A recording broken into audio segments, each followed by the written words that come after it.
Salut frères et sœurs, restez bénis. Bon, il est évident que être dans l'amour en Christ, ce n'est pas accepter tout et n'importe quoi.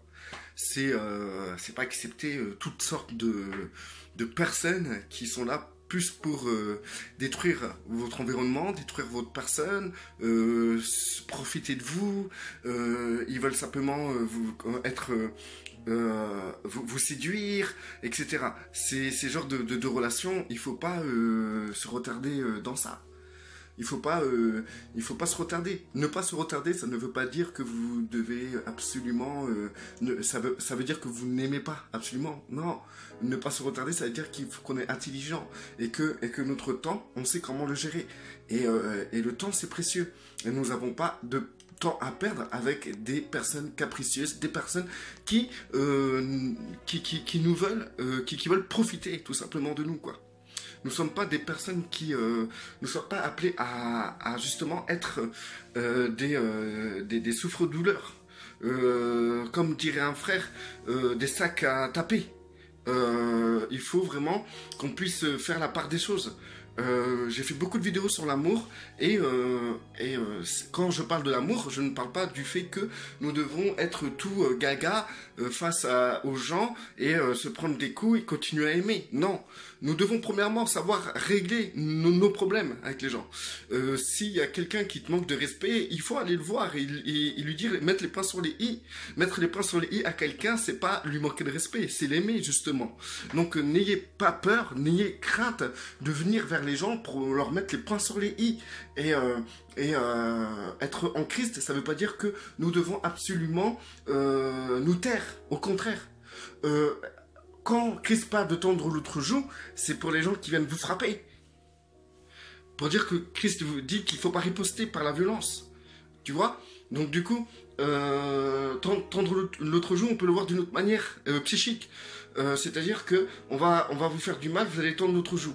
Ça marche, mais une fois que vous avez compris que la personne en face de vous, c'est une personne qui est toxique, qui est néfaste, c'est une personne qui vous apporte que des ennuis, une personne qui ne veut pas vous respecter, vous n'avez plus rien à faire avec cette personne, il faut vous en écarter au plus vite, parce que vous allez vous mettre en danger, plus qu'autre chose. Vous n'avez pas à faire rentrer chez vous ce genre de personne, même si elle se dit en Christ, parce que ça va vous nuire. Il ne faut pas que vous ayez des relations qui vous nuisent. Il faut que vous ayez des relations constructives. Dans l'église de Corinthe, Paul a vu le comportement nocif de beaucoup de personnes et il a même livré une personne au diable parce que cette personne couchait avec la belle-mère de son père, avec sa belle-mère, avec la femme de son père. Donc du coup, Paul a été catégorique. Cette personne croit en Christ, c'est cool, c'est bien, mais moi je la livre au diable. Elle a rien à faire avec nous, elle est nocif, c'est un loup, c'est quelqu'un qui va venir et ravager l'église et par son comportement. Et si on laisse faire, eh ben il va nous nuire. Donc, que ça soit une personne qui est dans une église ou une personne que vous connaissez dans votre entourage ou dans vos réunions ou je sais pas quoi, qui vous nuit, il faut mettre un halt à tout ça. C'est pas l'aider de toute manière de le laisser être bête et de faire du mal à son prochain. C'est pas aimer son prochain de ramener quelqu'un qui va faire du mal à ceux qui sont auprès de vous. C'est pas rendre service à votre famille, de ramener dans votre maison quelqu'un qui va vous nuire et qui va nuire à vos enfants ou à votre femme. Quelqu'un qui ne respecte pas ta femme, tu dois pas accepter d'être avec lui. C'est pas possible. Quelqu'un qui respecte pas tes enfants, mais t'as pas... La communion fraternelle est déjà dépouillée de tout sens. Si les personnes avec qui vous voulez avoir une communion, et qui dit communion, il faudra vous accorder. Si vous vous accordez avec des personnes qui veulent vous nuire, la communion est foutue. Il faut que vous puissiez comprendre que si vous voulez avoir une communion avec des frères et des sœurs, il faut que ça se fasse dans le respect. Et s'il y a une seule personne qui ne respecte pas, il faut le mettre anathème, il faut le dégager. C'est pas ne pas aimer la personne de la dégager. C'est sécuriser la situation. Et ensuite, la personne pourra se repentir. Et si elle se repentit vraiment, si elle se repent vraiment, vous pouvez la refaire venir. Comme nous pouvons voir, quand Paul a livré au diable le gars dans l'église de Corinthe, eh ben, on a vu dans le, je pense que c'est dans le deuxième épître de Corinthe, eh ben, on voit que le gars se repent. Et Paul dit, mais s'il s'est repenti, reprenez-le. Il n'y a aucun souci. Je ne vois pas où il est le problème. Faites-moi confiance, frères et sœurs. Il y a des gens, ils sont encore dans la chair. Et nous-mêmes, nous sommes dans la chair, nous le savons. Mais nous avons quelque chose de différent par rapport à toutes ces personnes-là. Nous voulons construire. Nous voulons la communion fraternelle. Nous chercher à nous mettre en accord avec notre prochain. Nous voulons la paix avec notre prochain. Nous voulons être bien avec notre prochain. C'est ça qui nous différencie de tous ceux qui viennent pour imposer leur mentalité évangélique, protestant, baptiste, catholique ou autre, qui veulent arriver avec leur théologie. Et quand ils viennent dans une réunion ou quand ils viennent vous voir, c'est pour vous imposer, leur vision. Et si vous ne pensez pas comme eux, vous êtes différents, vous êtes des loups, vous êtes mauvais. C'est comme ça qu'ils vous considèrent. Comment vous pouvez avoir une communion avec un frère qui n'est jamais d'accord avec vous? Il faut réfléchir. Il faut être intelligent. Comment vous faites pour être en communion avec des personnes qui vous veulent du mal? Des personnes qui n'apprécient pas votre compagnie. Moi-même, frères et sœurs, j'étais dans des assemblées où j'ai tout fait pour être bien avec des gens. Les gens ont décrété dans leur tête que moi, je ne convenais pas à leur vision du chrétien.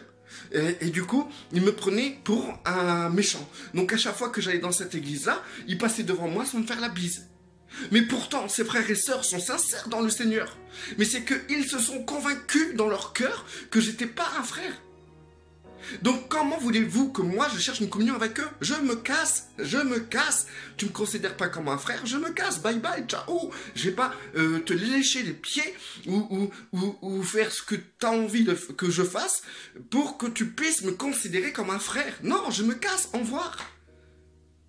Je frotte la poussière de mes pieds et Dieu jugera cette situation et je demanderai à Dieu de ne pas vous condamner parce que si je pardonne, Dieu va vous pardonner de ce que vous me faites. Il n'y a aucun souci. Je connais des gens parce que je fais des vidéos. Pour eux, c'est pas la volonté de Dieu.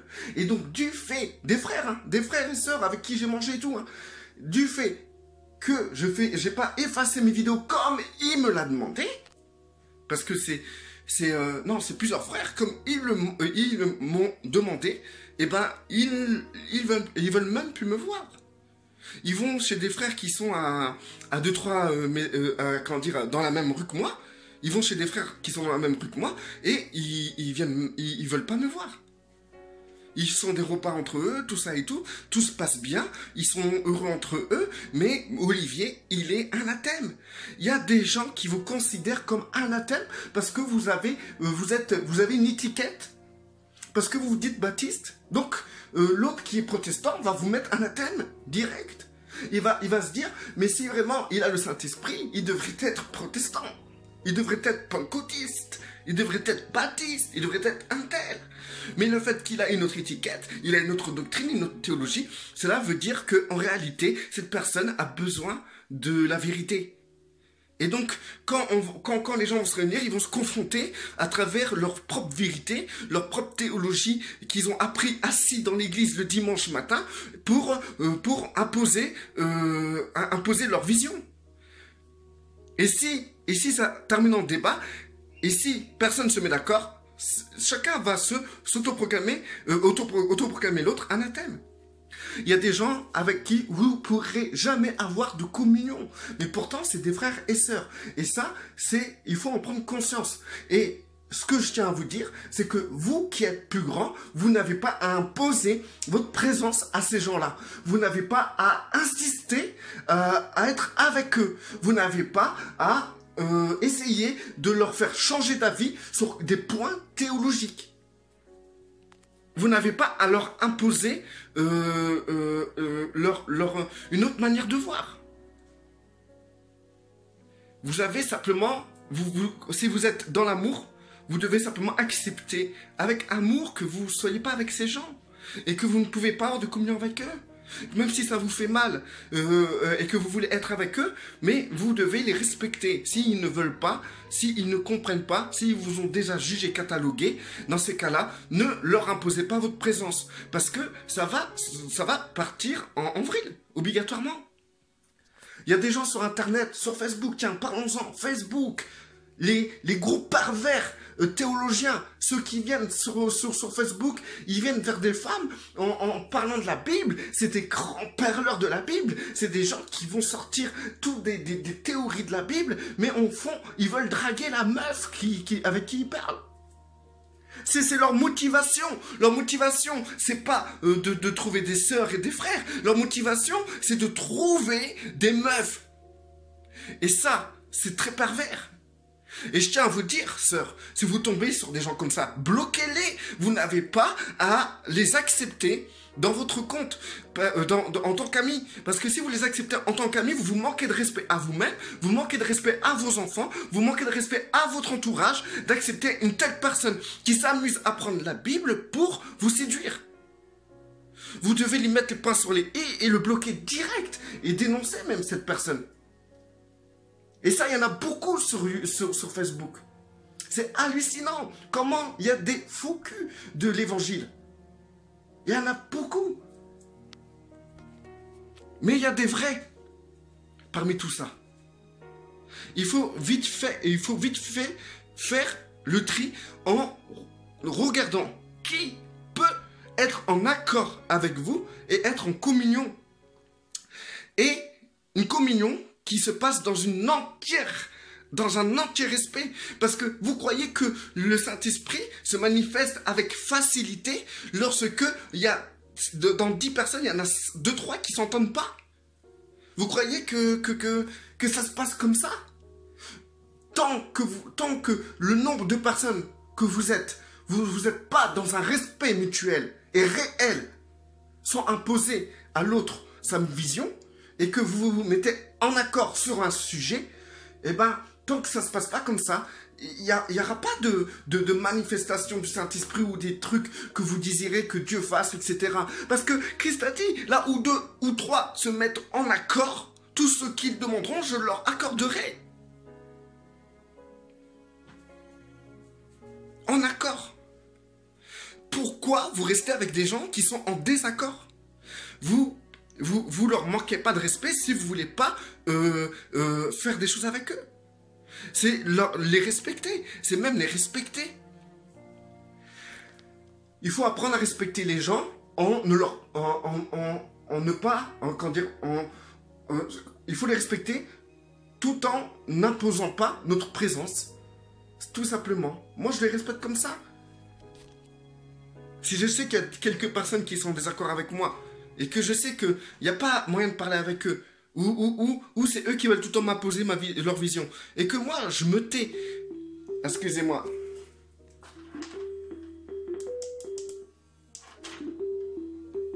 Voilà, c'était frère Philippe. Philippe, c'est une personne qui évangélise, qui évangélise sur Metz, Thionville. C'est un frère. Il fait des vidéos, je sais plus c'est quoi sa chaîne, c'est Yeshua Missi. J'ai fait une vidéo sur lui pour dire que c'est un missionnaire du net. Et d'accord, et je vais continuer, hein, les missionnaires du net, etc.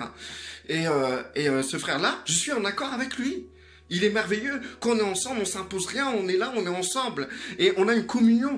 Et ce qui est important, c'est que nous ayons conscience d'un partage. Le partage, c'est quoi? Le partage, c'est que toi et moi, on va parler pour se renforcer. Et non pour te contredire sur une vision ou une doctrine que tu peux avoir. T'as cette doctrine, frère. Eh ben, respect. Je sais pas si tu as raison ou si tu as tort. Et si je pense que tu as tort, c'est pas à moi de te convaincre. Parce que c'est le Saint-Esprit qui nous enseigne toutes choses. Donc, si je trouve que c'est pas normal ce que tu penses, je prierai. Et si le Saint-Esprit considère que c'est vrai, que cela ne vient pas de lui, et que tu veux vraiment être enseigné, tu sauras la vérité. Il n'y a aucun souci. C'est le Saint-Esprit. On n'a plus besoin de se faire enseigner par les hommes. C'est parce que l'onction qui est en nous nous enseigne toutes choses. C'est dans la Bible. Le Saint-Esprit nous conduira dans toute la vérité. C'est dans la Bible. Celui qui cherche la vérité a la vérité. Il va recevoir la vérité. Le Seigneur, il tombe pas le dos à celui qui veut la vérité. Donc à quoi ça sert que moi je vais essayer de te convaincre et t'écraser jusqu'à temps que tu penses comme moi je pense. Peut-être on a tous les deux tort et faux dans notre manière de penser. Mais quand on est ensemble, notre communion et notre partage doivent être basés dans la fortification mutuelle, dans l'édification mutuelle. Nous devons être ensemble, nous devons nous quitter remplis du Saint-Esprit. Parce que si on se rejoint ensemble et qu'on n'est pas remplis du Saint-Esprit, c'est que nous n'avons pas été en accord et nous n'avons pas été en communion. Parce que quand des frères se rejoignent et ils sont en accord, ils repartent remplis du Saint-Esprit. Si tu vois des frères et des sœurs, et à chaque fois tu es détruit, tu n'es pas rempli du Saint-Esprit, arrête de les voir, arrête de te faire du mal. Et si tu refuses d'aller les voir, tu ne pèches pas contre Dieu et tu les détestes pas, au contraire, c'est que vous n'êtes pas dans la même, dans la même pensée. Vous ne pouvez pas vous mettre en accord. Et dans ces cas-là, au lieu de rentrer dans un conflit et de vous faire du mal, vous vous respectez et vous quittez pour que vous puissiez retrouver des frères et des sœurs qui, eux, vous donneront la capacité de repartir remplis du Saint-Esprit. Restez bénis, frères et sœurs, et soyez remplis du Saint-Esprit et restez forts.